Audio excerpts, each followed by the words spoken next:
wants to breathe you out of the story. But it gets Hi everyone, welcome back again to my YouTube channel. My name is Osoreme, and if you're seeing my channel for the very first time ever, thank you so much for being here. If you're a returning subscriber, you already know what we do here. On this channel, we share sewing tutorials and pattern drafting video, and this particular video is something that I actually filmed as a sewing vlog that was supposed to have uploaded a couple of weeks back. But while I was actually working on this video, I had a problem with my phone and lost most of the clips. So now I was supposed to film this as a like so along with me vlog, but I ended up not being able to do that. But it's just something that I just feel like I was looking through my phone and I still have some of the videos, and I thought, why not just share them as like just come on here and still share it, even though I'm not able to share it the way I would have loved to, right? So this particular dress we made for a client, she was not based in Nigeria, so we had to do the consultation for this particular dress online. So the consultation and the measurement was done taken was done online, and after that, I went ahead to source for fabric and find out whichever one she wanted. She was okay with the fabric I selected, and then we started. Okay, so this particular dress I think took me around 3 weeks to make and finish in total. That's the dress and the veil. And then when we started this dress, we started with a base, which is similar to what I have on the screen right now. And for this particular thing, I have an online class that shares how to go about making a base like this for your wedding dresses, whether what in whatever color that you want to make it in. Now, for this particular one, I was making a white wedding dress, so it had to be white, right? Now, if you're making something like this, which is something I'm actually currently working on in my fashion school right now with my upgrade students, you can see right here we had to use brown because we are doing something transparent and the base needed to be brown, right? So the color that you use actually depends on whatever it is you're making. So for this particular dress, I used white, and after that, I went ahead to make the skirt part.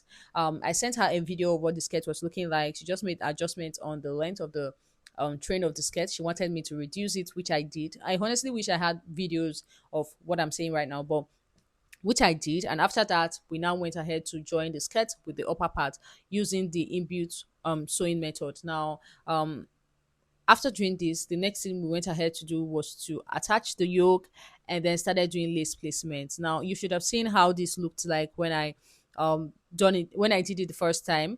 At that time, I had not had an issue with my phone, but anyways, so this is what it's looking like right now. So after doing the lace placement for the body, I sent her videos. She was okay with it, and then we decided to start working on the yoke area. So she wanted a situation where it's like a turtleneck and then a full yoke actually, but the middle of the bust area looks as though it's transparent. So we had to use a transparent net there. And for this particular one, we had to make sure that the net that we placed there is like her skin tone. And this is somebody I had not met any ever.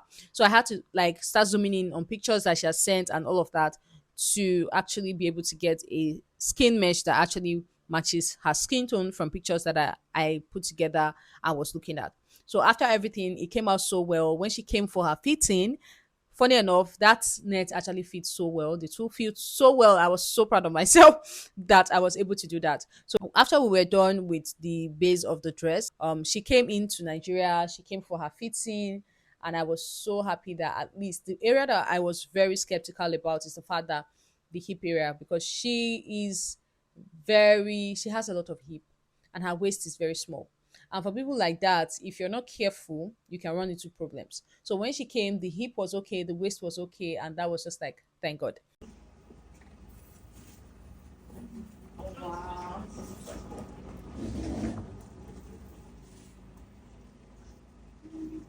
Did you say like you were gonna add some flowers here? No, we're doing some Yeah, and eat. No, no. Should I add this in there? Okay. Here, here, yeah.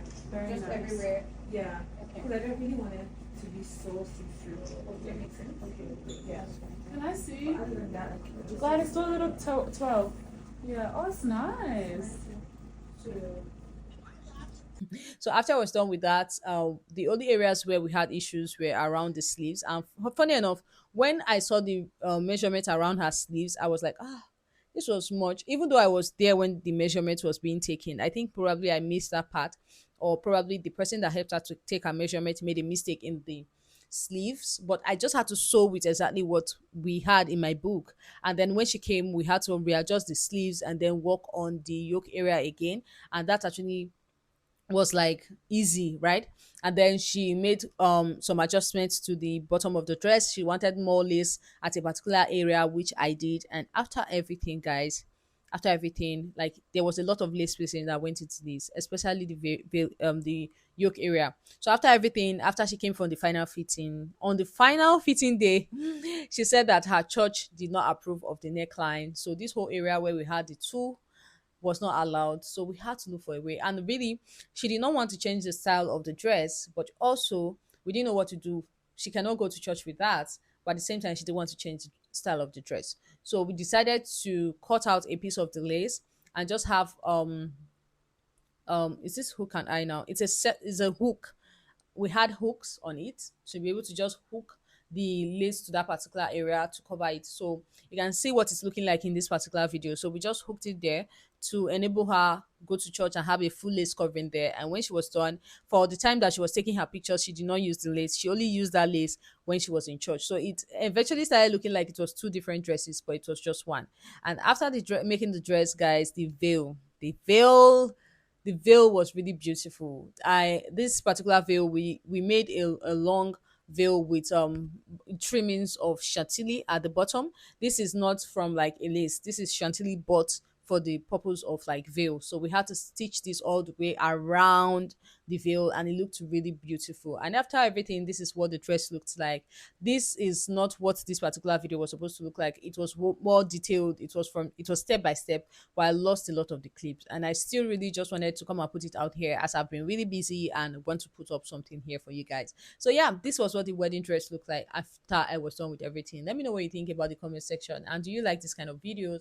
I want to know in the comment section. Should I make more? Because I have a lot of other wedding dresses that I'm going to be working on before the end of the year. Thank you so much, guys, for watching. I'll see you in my next one. Bye.